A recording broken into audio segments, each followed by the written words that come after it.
Sonia, il y a aussi le directeur artistique Samba Diaité, il y a Exodus, artiste reggae qui est notre phare national, monsieur Takano Zayen, OSC, directeur artistique Samba Diaité. Et nous sommes ici dans le cadre du festival Teranga Reggae Festival. C'est un festival qui se veut panafricain et qui doit être dans l'échiquier international. Je peux dire, la genèse est que nous avons vu que le mois de décembre, l'offre artistique côté reggae était très pauvre. Nous nous sommes dit, pourquoi pas toucher la couche reggae pour mieux promouvoir le genre reggae qui est... Avec nos missions de diplomatie culturelle, on s'est dit on va commencer avec nos frères de la Guinée. Et qui parle de Guinée, parle de reggae, de afro, de musique traditionnelle. Nous nous sommes dit on va commencer par le plus grand, Takano Zayen.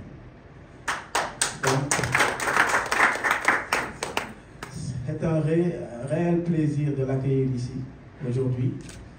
Et ça ne sera pas seulement un festival, mais aussi il y aura l'aspect scientifique dirigé par notre doyen, par Ibegay Massa. Et nous voulons aussi expliquer le link qui existe entre le reggae et le panafricanisme. Le thème va tourner autour de ça. Donc, pour ne plus monopoliser la parole, je souhaite la bienvenue à notre frère et you are at home. Merci. Entre le Sénégal et la Guinée, qui connaît le Sénégal et la Guinée? Tout le monde, bonjour aux journalistes, bonjour aux hôtes qui ont bien voulu faire le déplacement. Je vais empiéter un peu sur les propos du directeur général qui a campé déjà le sujet sur cette initiative du Grand Théâtre de Dakar. Et il est important que nos hôtes qui sont ici présents puissent comprendre également dans quel lieu nous nous trouvons. Je pense que le Grand Théâtre fait partie des infrastructures les plus immenses en termes de capacité à valoriser notre patrimoine. Voici l'une des raisons aujourd'hui qui fait que pour nous, le théâtre doit être une zone de convergence, une zone où on doit impulser le talent, où on doit impulser le développement, la culture comme étant un levier de développement. Et c'est important et ensemble on peut y arriver. De ce festival a deux connotations. Le directeur général a parlé de diplomatie, c'est un point essentiel. Nous avons pris comme initiative d'inviter la Guinée par la personne d'une immense personnalité qui est Takana. Je vous demande d'applaudir très très fort. Quand on lui a parlé de cette idée qui a été concoctée avec la générosité également de la direction générale, il a tout de suite dit oui, parce qu'il a compris que la Guinée et le Sénégal, nous ne sommes qu'un. Et qu'à travers la musique aujourd'hui, on peut arriver à impulser le développement de notre continent. Et à travers le reggae, qui est un genre musical assez particulier, nous pouvons converger autour.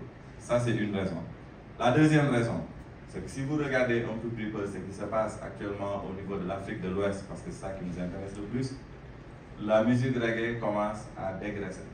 Et que pour nous, c'est important également, en tant qu'acteurs, qu'on puisse également mettre la main dessus et se dire qu'ensemble, nous pouvons faire de sorte qu'aujourd'hui, la musique reggae, la place qu'avait la musique reggae, en tout cas principalement ici au niveau du Sénégal, qu'on arrive aujourd'hui à en faire une plateforme incontournable qui peut permettre à ce que tout le monde puisse converger autour. Ça, c'est la deuxième raison. La troisième, le DG l'a dit, nous avons constaté au niveau du Sénégal qu'en fin d'année, nous voyons tout type d'organisation autour de la culture. Et les parents pauvres de cette animation, c'est plutôt le reggae. On ne sentait pas une dynamique qui tournait autour du reggae.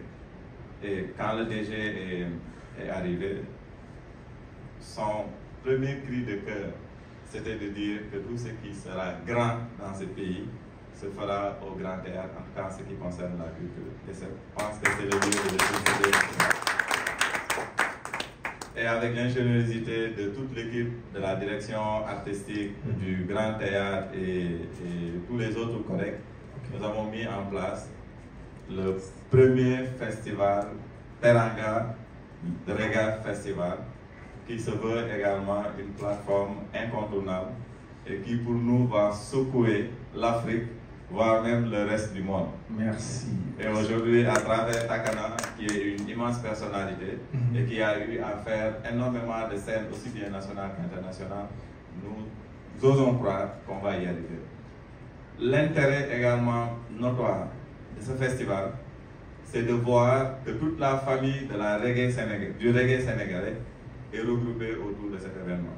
Ils ont tous dit oui, à commencer par le doyen Ibagay Massar, que je vous demande aussi d'applaudir très très fort, qui a fait énormément d'actions autour du reggae sénégalais et qui est en train également de travailler énormément autour de la musique principalement, placer la musique principalement au cœur du développement de ce pays, célébrer de son vivant, et c'est le lieu également pour ce festival-là de lui rendre hommage.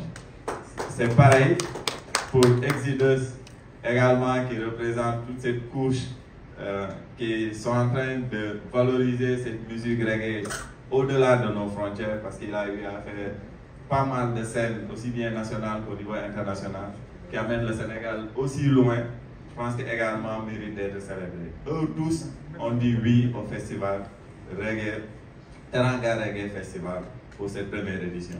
Donc je peux citer Sem Soleil, Exodus, Natijan, Ombreza, Dread Maxime, etc. Tous, autant qu'ils sont convergés autour de cet idéal-là. Demain va démarrer le festival à travers un panel, comme l'a dit le DG, qui va tourner autour du panafricanisme et qui va aujourd'hui faire l'état de la musique reggae au niveau du Sénégal, l'état de la musique reggae au niveau africain. Et nous avons l'honneur également d'avoir notre illustre Takana qui va aussi revenir sur les problématiques du reggae africain. Et je sais qu'ensemble, on pourra prendre des notes, également voir comment impulser ce secteur-là. Nous aurons le soir des sound systems, nous aurons le soir des animations que nous allons faire. Il y aura également un village qui va être implanté et nous aurons un plateau exceptionnel où va tourner toute la crème du reggae sénégalais et du reggae africain. Donc nous vous donnons rendez-vous demain, le 28, pour qu'on puisse célébrer cette grande activité et qui se veut aujourd'hui un événement incontournable au niveau africain. Je vous remercie. Merci beaucoup aussi pour couvrir cette activité. Sous vos applaudissements à la presse guinéenne. Saluer aussi un gars. Condé, il est où? Il nous a facilité la tâche pour décrocher l'artiste Takana et nous le remercions infiniment et le plus rapidement possible à Exodus. Il va parler au nom des artistes sénégalais également ici présents et qui vont prendre part aussi à l'activité demain, Inch'Allah. Et bonjour à notre directeur Cédric Fall et notre directeur artistique Samba. Et à Takana aussi, grand frère artiste. Merci beaucoup pour votre présence ici au Sénégal. Et éventuellement à notre doyen aussi, artiste reggae du Sénégal. Et voilà, je suis là pour vraiment parler à leur nom. Et que vraiment c'est une belle initiative que vous avez pris de donner ce plateau. Vraiment qui mériterait vraiment un très très très grand show. Et je pense que les artistes qui seront présents vont bien honorer ce spectacle aussi. Et nous disons aussi vraiment que c'est une belle initiative de commencer ce festival qui est une première édition. Et on souhaiterait vraiment, nous souhaiterons que ça soit un festival qui soit réitéré chaque année. Et pourquoi pas aussi vraiment de petits concerts aussi à mettre très souvent pour que les gens n'oublient pas ce festival de la Teranga.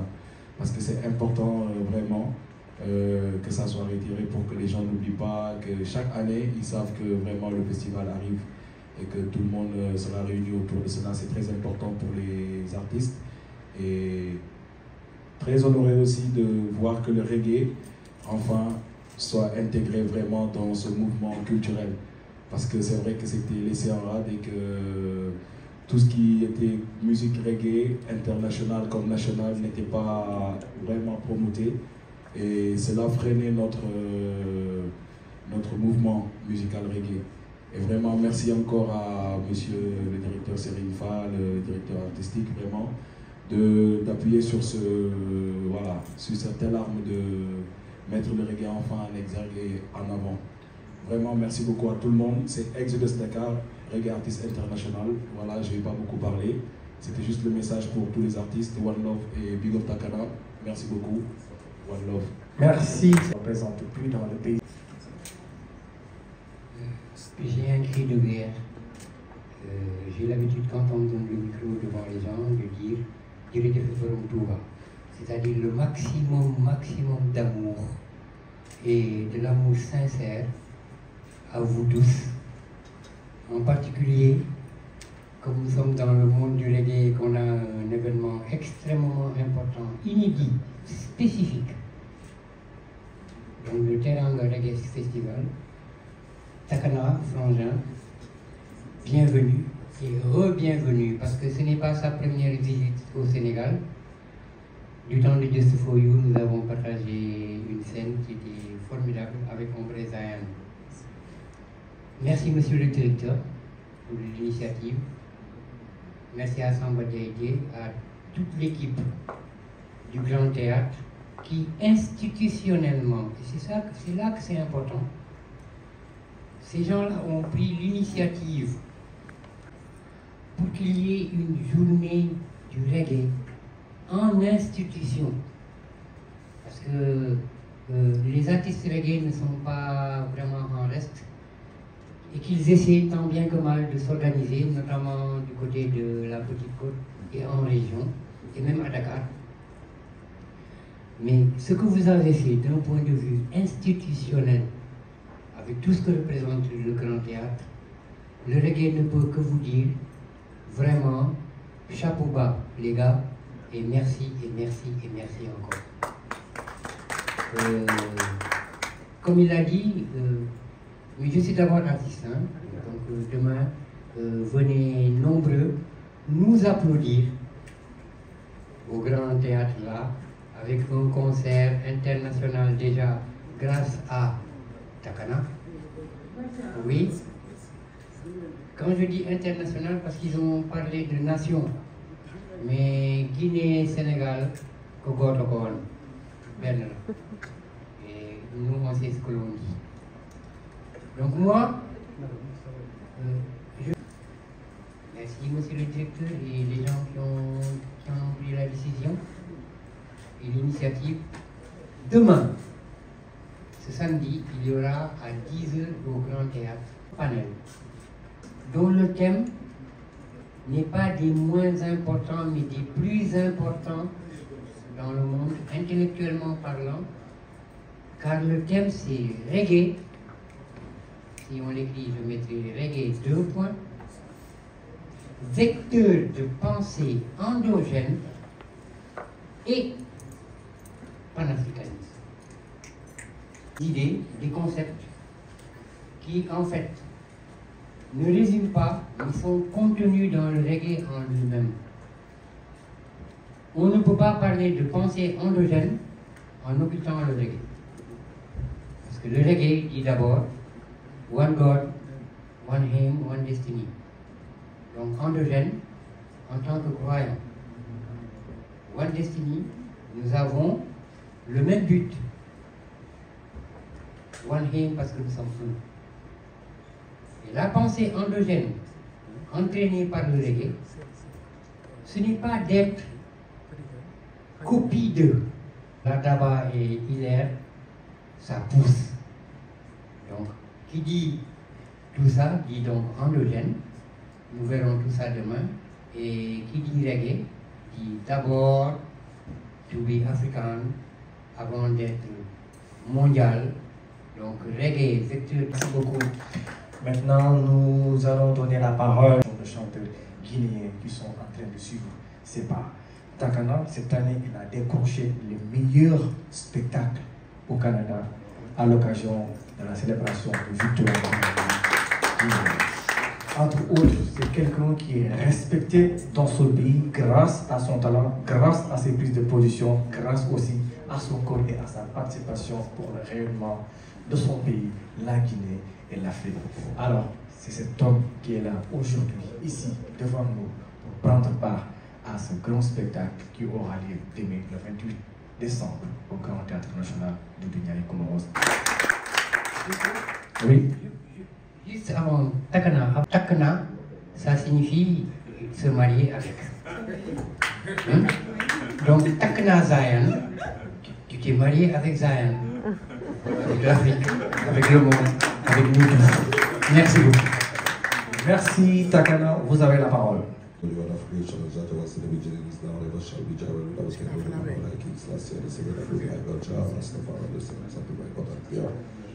Et je vous remercie beaucoup et bonjour à tous et à toutes. Et c'est vraiment un très très grand plaisir pour moi d'être ici aujourd'hui avec les frères. Et je n'avais pas du tout prévu de quitter le mois de décembre à Guinée parce que c'est la fin d'année, donc tout le monde célèbre sa première fille. Mais Koumadjan Kondé m'a parlé du festival et tout, et la conception des frères. Je me suis dit, le Sénégal c'est chez moi, je me sens vraiment au Sénégal. Je me sens comme un Sénégalais. Je suis Rasta, mais je me considère aussi comme un talibé de chef. Donc je viens très très souvent au Sénégal, même pas pour la musique, pour aller faire mes recherches à Tiwawan et dans les environs et tout. Parce qu'il faut reconnaître quand même que l'attachement du peuple sénégalais à Dieu fait du Sénégal ce qu'il est aujourd'hui. Donc je vais demander aussi excuse aux hommes et les femmes de médias qui sont là depuis longtemps. On aurait souhaité venir un peu plus tôt, mais on a veillé jusqu'à 5h, 6h, 7h pour attendre nos musiciens et qui viennent de la Côte d'Ivoire et ceux qui viennent aussi de la France et un peu partout. Nous ne sommes pas là pour l'argent, nous sommes là parce que nous sommes convaincus, nous sommes des passionnés. Et quand, après avoir discuté avec le grand directeur général, je me suis rendu compte qu'il est l'homme qu'il faut à la place qu'il faut. Et ça fait plaisir de voir vraiment la jeunesse africaine se réveiller à tel niveau et de voir des jeunes dirigeants voilà, au-dessus des différents pays, la Guinée, le Sénégal et un peu partout en Afrique. Voilà, donc quand il m'a parlé du concert, puisque je connais les bandes ici, comme le vieux père a dit, voilà, il y a un moment, je venais, on passait souvent au Just for You pour jamais, ou aller voir le son système de Goldman Woman. Bon, ça a un peu diminué quand même entre temps, parce que souvent, avec le reggae, c'est pas facile d'avoir le sponsoring, mais quand on a des leaders pour agir comme ça, voilà, on peut encore donner plus de force au mouvement, quoi. Donc, on est venu l'accompagner dans ça, parce que ce qu'il est en train de faire est très noble. Vous voyez, donc j'ai demandé après le Jamo Band, mais on m'a dit que le Jamo Band est dispersé. Et puisque c'est le groupe qui connaissait plus mon répertoire, je me suis dit, ah, Jason, tu m'as embarqué dans ce bateau, mais je vais faire mon effort. Donc j'ai fait appel à mes musiciens sans prévenir même l'organisation. J'ai fait appel à mes musiciens, j'ai dit, ah, je veux bien vous l'inviter au Sénégal, mais je me demandais ce que vous pourriez faire le mouvement parce que c'est le mois de décembre. J'imagine que vous voulez être aussi avec vos familles respectives. Jason, mon batteur, m'a dit, Takana, si c'est toi, je te suis partout où tu vas. Donc ils m'ont tous donné leur feu vert, la choriste et les musiciens aussi à Abidjan. Donc avec le mouvement Black Mafia, on a essayé de faire en sorte de rendre leur voyage possible. Et avec l'aide des organisateurs aussi, trouver le visa pour ceux qui avaient les passeports jamaïcains et guyanais. Et finalement faire en sorte que voilà, tous les musiciens soient présents parce que voilà, ce qu'il a fait pour le reggae, moi, je ne peux que lui donner la force et faire en sorte que son concert soit à la juste dimension qu'il veut l'amener, quoi. Donc nous sommes là et nous sommes fiers d'être avec vous. Et assalamu alaikum à tout le monde, on est ensemble, nous sommes des frères, l'Afrique est une famille. C'est ça même aussi la base des réfugiés, c'est le reggae a toujours prôné la fraternité africaine, l'unité africaine. Vous avez bien compris les messages de Bob Marley, Africa Unite, whatever. So we are the same family, one love, blessings. Merci beaucoup Takana, bien ici présent au Sénégal. Merci beaucoup Pape Siaka pour tout ce que vous avez fait pour nous et tout ce que vous êtes en train de faire aussi pour la communauté guinéenne sénégalaise. Je dis communauté guinéenne, c'est aussi vos médias. Merci. Alors, y a-t-il des questions?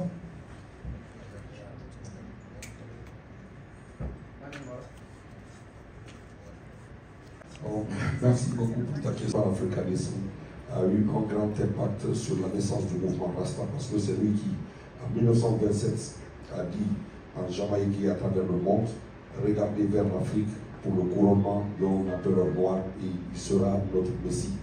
Donc les anciens Rasta comme Léonard P. Owen, qui était plus proche de lui, et Charles Edouard, Bongo Ediki Emmanuel, le fondateur de l'ordre Bobo Ashanti, étaient des gens qui étaient très proches de Marcos Garvey.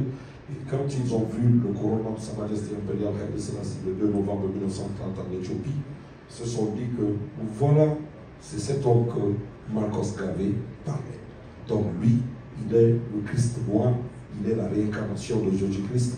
Et son nom c'est Jah Rastafari, le mouvement Rasta donc est né le 2 novembre 1930, depuis le jour du couronnement de Sa Majesté impériale Haïlé Sélassié. Et donc tous les Rastas commencé par Bob Marley, avant Bob Marley même, parce que Bob Marley est né juste 15 ans après la naissance du mouvement Rasta, ils ont toujours prôné le retour vers l'Afrique.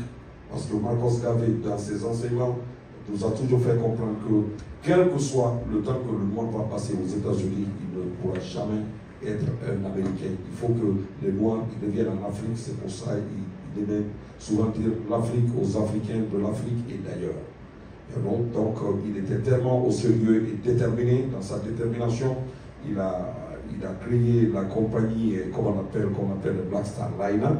Et Marcos Garvey, il faut le rappeler aussi, a eu un grand impact sur les leaders de l'indépendance en Afrique, tels que Kwame Nkrumah et beaucoup d'autres. Et il faut être très clair que ce sont les idées de Marcos Garvey qui ont permis aux leaders de l'indépendance de créer le concept de l'organisation de l'unité africaine. Parce que Marcos Garvey a dit, il dit, quand je regarde l'Afrique, je me demande pourquoi les Africains ne peuvent pas, et tous les pays africains ne peuvent pas choisir un président pour toute l'Afrique. Et puisque je le vois, aucun leader courageux en Afrique pour être dirigé toute l'Afrique en fédération, il dit, moi je m'autoproclame président provisoire de l'Afrique unie. Donc il a fait son défilé sur les rues de Harlem, accompagné de sa femme Ami Garvey. Donc je ne veux pas rentrer dans trop de détails, certainement que vous avez une conférence spécialement par rapport au panafricanisme au sujet du reggae et de Rasta. Donc on aura le temps de s'étaler là-dessus, mais c'est pour vous dire qu'on ne peut pas dissocier Rasta, reggae et le panafricanisme, c'est impossible. Donc je profite de l'occasion aussi pour saluer la mémoire de nos ancêtres. Marcos Garvey est un grand prophète, il a donné toute sa vie pour le peuple noir. Donc ce n'est même pas normal qu'un jeune noir grandisse sans connaître les œuvres et la philosophie et les opinions de Marcos Garvey. Vous voyez, ça, Marcos Garvey. Quand on te prenait avec un livre de Marcos Garvey au temps colonial, tu faisais 15 ans de prison dans les pays francophones, 20 ans ou 25 ans de prison dans les pays anglophones. Et c'est à cause de l'amour que Kwame Nkrumah avait pour Marcos Garvey qu'il a appelé son équipe de football Black Star Line. Ça, c'est cette compagnie, ce bateau qui ramenait les Noirs de l'Amérique en Afrique. Donc Marcos Garvey a ramené beaucoup de Noirs au Libéria. Donc quand il a fait le mouvement une fois, deux fois, les Américains ont bien compris que Marcos Garvey était au sérieux dans sa philosophie, il était très déterminé, rien ne pouvait l'arrêter, donc ils l'ont accusé de fraude fiscale, n'est-ce pas, il l'a mené en prison et que sa vie s'est terminée par la tristesse. Et comme Bob Marley l'a dit dans son morceau Redemption Song, combien de fois allons-nous nous asseoir et regarder les gens tuer nos prophètes. Alors, combien de fois allons-nous rester et regarder les gens tuer nos prophètes? Marcos Garvey est vraiment un prophète noir. Donc, maximum respect à vous. On aura le temps de parler très longuement sur ce sujet. Aïe Selassie Adja, à la régression du reggae. Les producteurs, ils mettent plus d'argent dans ce genre de musique-là parce que un retour, ça les rapporte beaucoup. Et alors que le reggae, a un public précis, mais il ne faut pas abandonner ce public parce que le reggae ne va jamais mourir. Il y a beaucoup de tendances qui arrivent, mais ils disparaissent aussi vite qu'ils arrivent. Mais le reggae, il est toujours là, il est encore plus fort et il ne peut pas mourir. Il faut juste mettre des politiques en place et chercher des grands sponsorings. C'est pour ça que je suis content de ce que le frère est en train de faire. Aujourd'hui, avant lui-même, il était artiste. Aujourd'hui, il est directeur.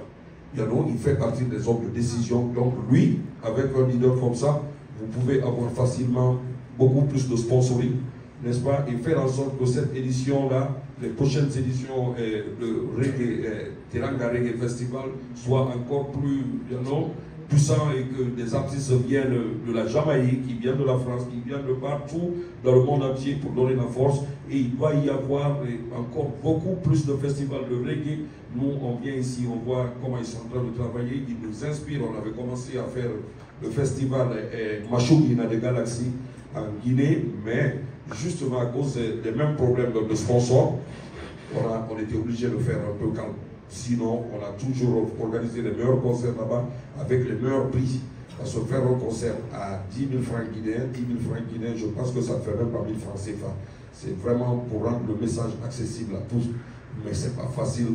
Quand tu vas prendre plus de 30 000 euros pour mettre dans un événement et faire venir des musiciens et faire venir des artistes d'un peu partout et que tu te termines avec l'événement avec des crédits, c'est pas quand même encourageant. Non? Mais on ne se décourage pas vite, on ne se décourage pas à chaque fois qu'on vient faire un concert, nous organisons nos propres concerts en Guinée.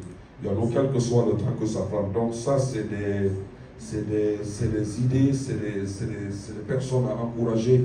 Et je prie Dieu Tout-Puissant qu'il lui donne encore beaucoup plus de force et qu'il le fasse grimper dans l'échelle sociale pour qu'il puisse donner encore plus de force au reggae, au Sénégal, en Afrique et dans le monde entier aussi. En tout cas, tu peux compter sur moi avec le carnet d'adresses que j'ai, avec les artistes jamaïcains, ceux que je connais, ceux qui ont le même esprit que nous, ceux qui sont loyaux à Sa Majesté impériale Haïlé Selassie et qui ne sont pas forcément portés sur le matériel, mais qui sont plus dans l'humain et qui savent que la main tendue de la fraternité africaine ne doit pas être refusée ou on ne peut l'échanger contre quoi que ce soit. Je vais vous mettre en contact avec eux pour que les prochaines éditions, beaucoup d'accueil viennent ici. Et je sais qu'ils ne vont pas vous rendre la tâche difficile. Inch'Allah, on est ensemble. Merci infiniment pour tout. Merci beaucoup. L'idée qu'on puisse imposer le rap a fini par les imposer pour qu'on puisse les apprendre au niveau des écoles. Est-ce qu'il n'y a pas une possibilité à ce que le reggae soit en ici? Pourquoi? Parce que ce n'est pas seulement de la musique, pour la musique comme vous l'avez dit, mais si on prend d'autres exemples, ça peut nous apprendre beaucoup dans la vie, comme le système de ANI, comme des chansons comme différentes scales de l'attitude, comme Emancipate Yourself from the Mental Slavery de Bob Marley. À travers ça, ça vous apprend la vie, ça vous apprend qui vous êtes exactement. Donc, est-ce qu'il y a une possibilité à ce qu'on puisse imposer, je ne sais pas si on peut dire imposer, que le rap soit appris au niveau des... Beaucoup. Yeah. Donc, au fait, il y a quelque chose aussi qui joue sur la promotion du reggae en Afrique francophone. C'est que j'ai remarqué que beaucoup de francophones, les francophones même, ils aiment en Afrique, en tout cas parlant de l'Afrique, je ne parle pas des autres pays, les Africains francophones, ils sont plus amoureux du reggae que les Africains anglophones. Mais qu'est-ce qu'ils sont panafricains qui ont été délivrés sont en anglais. Donc, pour faire en sorte que les jeunes s'initient au reggae et qu'ils s'y intéressent, il faudrait faire en sorte que les jeunes, ils apprennent l'anglais et qu'ils apprennent même le patois jamaïcain s'il faut pour comprendre ce que ces artistes-là ils véhiculent comme message. Et comme ça, ils pourront, au fur et à mesure que aussi s'imbiber les valeurs du reggae et n'est-ce pas, et voilà, faire des miracles dans le reggae parce qu'il faut reconnaître que les Africains ont beaucoup de talent. Au Sénégal ici, il y a de très grands chanteurs. J'ai eu la chance de côtoyer beaucoup d'entre eux, Dred Maxime, Mamar, et Natijan. On a passé beaucoup de temps ensemble à Bamako avec Manjoul, et Ombre Zayon, et Fafadi, hein, et celui qui est aux États-Unis, là, comment il s'appelle encore, voilà, Metaja. Vous voyez, donc vous avez tout ce qu'il faut ici pour vraiment rendre le reggae grand, non seulement au Sénégal, mais aussi en Afrique et dans le monde, parce que le Sénégal est une très grande plateforme en Afrique. Non? Tu as beaucoup d'étrangers qui viennent ici, tu as des gens de toutes les nationalités qui viennent ici. C'est une destination qui est très très fréquentée. Donc si vous donnez les mains et vous encouragez de telles initiatives, je pense que voilà, ça va porter fruit, quoi. Merci. C'est à féliciter. Ma question était beaucoup plus sur l'accessibilité au festival. Est-ce que c'est payant? Est-ce que c'est gratuit? Si c'est payant, à combien sont les tickets? Et voilà, merci beaucoup. Question. Nous avons voulu rendre ce festival-là très très accessible au public. Parce que nous voulons quand même que ça soit un rendez-vous incontournable. Les prix tournent autour de 3 000, 5 000 et 10 000. Donc c'est assez accessible en fait au grand public. Donc la question c'est pour adresser au directeur artistique, M. Samba Diaité, sur le programme du samedi pour demain, pour le déroulement. Un panel demain à partir de 10h qui va parler de la problématique autour du reggae en passant par le panafricanisme. Il y aura un village du festival où vous aurez l'occasion de voir tout ce qui est produits dérivés du reggae à travers des produits merchandising, à travers également la gastronomie que vous pouvez découvrir. Également, nous aurons le soir à partir de 17h une programmation assez variée. Donc il y aura du sound system, il y aura également des artistes qui vont se produire en semi-live, et il y aura des artistes également qui vont se produire en live band. Et comme on a dit, comme tête d'affiche, nous avons Dread Maxime, Sen Soleil, Natudjin, Degeti, Exodus, Jupiter, Maxi, You Makanji, Ipson et tant d'autres artistes qui seront également sur la scène comme guest. Je peux citer Maxi Youssoufa, Tip Chalban qu'on ne présente plus, le doyen Ibagay Massal ici présent, Sister Ouli, Espérance Célia, Max Barry, Nati Dariga qui est là, que je demande d'applaudir très très fort, qui est en train Anake, Yonwi, Mokubipi, Zoomsen, les DJ comme DJ Zeruts, DJ Idol, nous avons DJ Rasking, DJ Master Crew, Queen Lodia, Lindo, Woza, Karamba, Ouzwan Blood, Imson Naz et tant d'autres artistes qui vont se valoriser en fait. Et nous aurons des invités surprises. Je ne vais pas en parler parce qu'on est en train de coordonner. Nous aurons... Éclaircissement. Y a-t-il une autre question pour les journalistes? Il y aura blague. Il n'y aura pas de DG, il y aura blague. Donc merci beaucoup tout le monde et remercier surtout notre artiste Takana qui vraiment n'a ménagé aucun des efforts pour venir ici. Il faut le dire, il y a des détails. L'artiste, il faut dire l'effort parce qu'il a mis au moins 10 000 $ pour les billets pour amener les artistes ici. Il faut le dire. Le cachet qu'on lui paye ne fait même pas 10 000 $. Lui, il met 10 000 $. Donc lui, il fait partie des sponsors du festival. Moi, je dirais, les premières fois sont le symbole. Tu peux faire partie des deuxièmes éditions, troisième, mais les premières fois où tout se cherche, on calcule, on fait, on essaie de bien faire. Lui, il a été notre premier sponsor. Merci beaucoup. Donc, on va se donner rendez-vous demain pour le panel à 10h et l'après-midi pour le grand show. Merci beaucoup tout le monde. Merci la presse. Merci la Merci. Maintenant. On se donne rendez-vous demain, Inch'Allah, le 28 décembre. Et puis, on va passer un très bon moment ensemble, on l'espère, Inch'Allah. Merci à tout le monde. toute la communauté guinéenne, toute la communauté sénégale, tous les vrais fans du reggae. Voilà, comme le frère il a bien expliqué, il y a des musiciens qui sont venus de la France, de l'Hollande, de la Côte d'Ivoire, donc on compte faire un show de très haute qualité, comme on le fait en France, comme on le fait au Canada, comme on le fait partout dans le monde.